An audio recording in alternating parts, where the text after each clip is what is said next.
Well, YouTube, it's been a while since I've made a video. Last, I've done a lot of things. Some kitchen renovations. I'll do a video on that for you. I'll do another one on. I've done a lot to the electrical, the DC electrical in the house.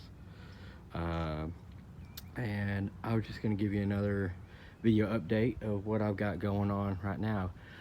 As you know, I can't run a whole lot of stuff off my power inverter, my 2000 watt 4000 peak power inverter. I can't run everything that I need off of it, you know, the TV and the fridge at the same time. That's a lot. I mean, it can, but not for a sustainable amount of time that's really worth it. I mean, if it's during the day and I have 100% sunlight, which that's never always the case, by the afternoon I really start losing power. um, yeah, I've got these solar panels. I got the Harbor Freight amorphous panels, and those are three 100-watt kits put together, you know, 4 panels in each 100-watt kit. I've got some older Harbor Freight panels that was given to me. I've got those wired in on 2 separate marine batteries, and those are solely those little LED hanging lights and everything. So if I want some lighting in the house at night and I don't want to turn everything on, I want real bright, I'll turn those on, and that does great.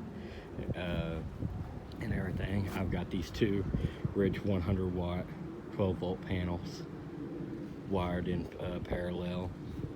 All these are wired in parallel. So half those and half those are on a separate parallel leg, and both two positive, two negatives. My one positive, one negative, and this gray pipe conduit coming from those, they all go into that battery shed bank that I built over there. You know, so you got 3 positives total: one from the Rich Solar, 2 from the Harbor Freights, 2 negatives and 1 negative, and they all come in there into bus bars. But I mean, it does good, but sometimes I just need to run some more things. And so what I got going on here is I've got a generator shed, kind of still working on it here. I haven't got it all put together. I utilized a lot of materials that I had around the house still. The base, I went and dug up a bunch of black dirt that I had, and leveled it off the best that I could. It appeared pretty good at my eye level. And then I had a concrete square block, and it wasn't quite the dimension that I needed, but I had this plastic base that AC units used to sit under. My father-in-law had it, and so I got it from him. So I got that plastic one right there. I got a concrete one here, and these 2 concrete blocks. So they're all the same height. They're leveled off. I mean, it's not 100% like eyeball, you know. Oh my gosh, there's a little bit of, my OCD really is bothering me right there, but everything fits on the pads all the way around and everything, and that's what mainly matters. So this is a Keeter shed. I've got the box over here. I ordered it off of Amazon, as I do a lot of things. Alright, Keeter store in and out, Ace, 4.75 by 2.75 storage shed, and it is actually a pretty sturdy shed. It took me about, you know, altogether 20-30 minutes. I wasn't really counting to put it all together. It's got a spot where you can put your padlock on here. Comes with these Easy Right shock absorbers.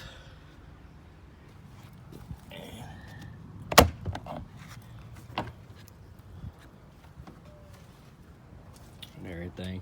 It is a nice, pretty built shed. I like it. But I just picked this up, guys. It's my brand new Predator generator from Harbor Freight.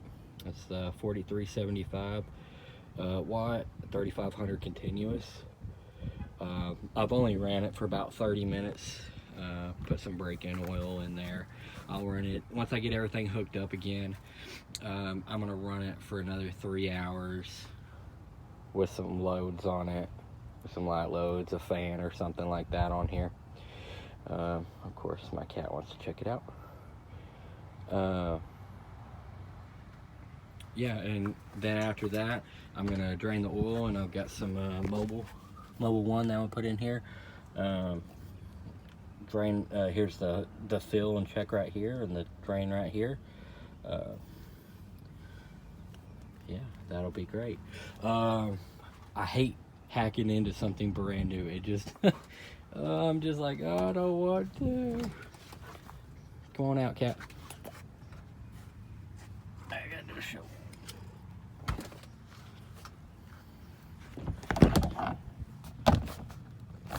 And I had, I actually ordered in, as you can see, this mat.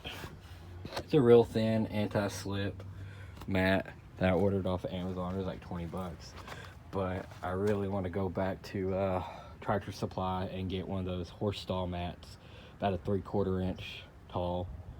But what I got here is I've got a recirculation AC vent that I picked up at Lowe's. It's a 20 by 20, and it was about $20, $19.99, so 20 bucks, 20 by 20. I've got another vent, a 10 by 10. I'm not sure if I'm going to use that on here.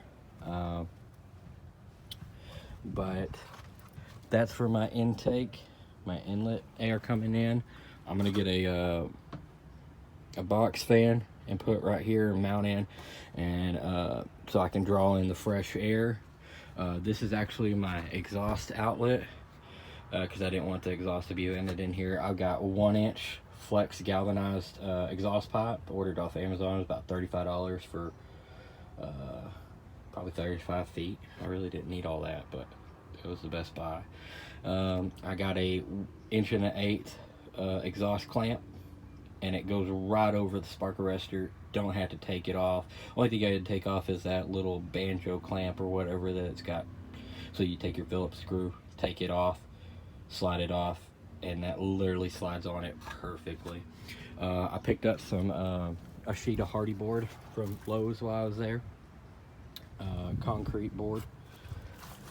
I made about a 4-inch cut hole in the plastic, and then I made a 8 wide by 14.5 tall piece to come through here, and I used an 1 1/8 paddle bit. I'm gonna cut the exhaust off. I'm probably gonna run it down and flex it off and just aim it out towards right here. I've got some exhaust pipe wrap, some header wrap that I'm gonna wrap on it. It's actually coming on the Amazon truck, and it actually should be here within the hour. But yeah, I gotta get another, I might get another vent, recirculation vent right here, or I might get one of those attic style vents with the shutter fans. I've seen a lot of other YouTube videos, and that's, I kind of like it, but I'm not gonna fire it up right now, you know, so I'm not really worried about it. I was wanting to get done with it, but you know, I always keep adding stuff to it. I might take that 10 by 10 and add a couple vent holes right here. I don't know. We'll see. If I should, let me know. I do need to get some sound deadening material. I really do, but I'm not sure what I actually want. I looked at Lowe's.com, and I seen this black unfaced insulation board and sound deadening stuff, and I was like, oh, awesome. It was like $10 a stick, but I went to the store and it was unavailable. I'd have to order it online, and I'm gonna have to call the store and see if I can get it ordered in. But that is the only hiccup, because I'm gonna put that on there, and then I'm gonna take the rest of my hardy board. I have literally enough, the piece that I cut out, I've got enough this way to go 52 inches to line from this side to this side. It's kind of actually another heat shield barrier, because the whole muffler side is on this side. Even though the outlet right here, it's still going to dissipate some heat right here. So I'd really rather it just to kind of bounce off and go out this way when I get another vent style here. But I was going to put that on there as tall as I could go. I think I could go about right here, be the tallest that I could go on that hardy board for dissipation. But I don't think I have to. I think I'll just go level with the generator. But I want to put that insulation board all around this side, on the doors, on that side, over the fan, whatever I decide to go to, and I want to put some on the top. So if y'all got some other suggestions, YouTube, on the type of insulation that would be good for sound deadening, that's relatively cheap, just let me know in the comment section, please.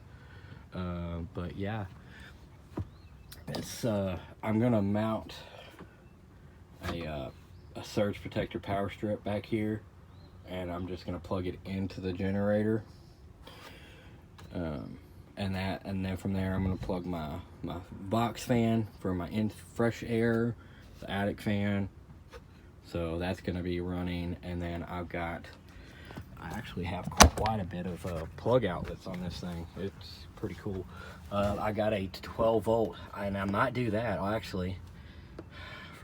got a 12 volt outlet with a 8.3 breaker on it. I got two 15 amp breakers, and this is a 15 amp 12240 plug. I actually thought that was a 30 amp. That was probably on the other model. Oh well. But I got two GFCI, goodness, getting tongue tied, plugs, 15 amps each. And I've got a ground. That's what I forgot. I need to go get me a ground rod and come out and just punch it probably out that side. So I need to go get me a ground rod. So not quite ready yet, but this generator is fairly quiet. It boasts that it has 16 hours of run time at 50% load. About the most that I'm gonna have this running probably during the day is running my AC unit, window unit, because it's gonna start getting warm during the day, and I've got two dogs and a cat that stays inside, and the box fan is just not enough to run during the day to keep them cool, even with the windows open. So I'm gonna turn it on low, that way they can be nice and safe. But yeah, so that'll be running during the day, and kind of help even out my load with my solar. I will be getting a wind turbine here pretty soon and changing up my solar panel configuration. But for right now, this is the best solution that I have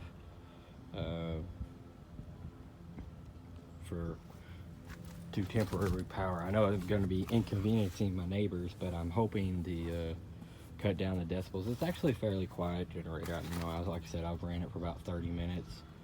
It's been all right. But I'm hoping in the enclosure and kicking the exhaust pipe out here, it won't be too bad. I mean, feel like having a little lawnmower running all the time. Hopefully I won't inconvenience my neighbors too much.